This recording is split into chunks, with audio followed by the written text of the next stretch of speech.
যে কোনো জায়গায় ব্যথা হলে 7 বার এই দোয়াটি পড়লে অবশ্যই আপনার ব্যথা ইনশাল্লাহ ভালো হয়ে যাবে।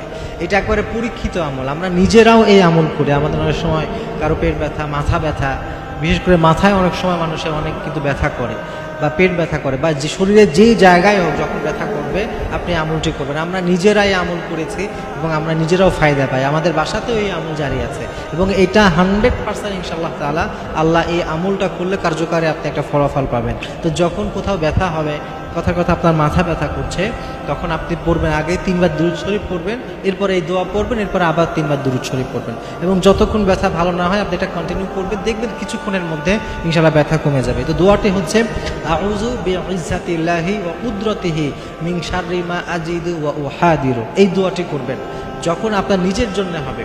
আর যদি অন্য কাউকে আপনি এই দোয়াটি পড়ে আমল করে দিচ্ছেন তখন পড়বেন যে আউযু বিইজ্জাতিল্লাহি ওয়া কুদরতিহি মিন শাররি মা ইয়াজিদু ওয়া ইউহাযিরু। নিজের জন্য হলে আজিদু আর অন্যের জন্য হলে ইয়াজিদু পড়বেন।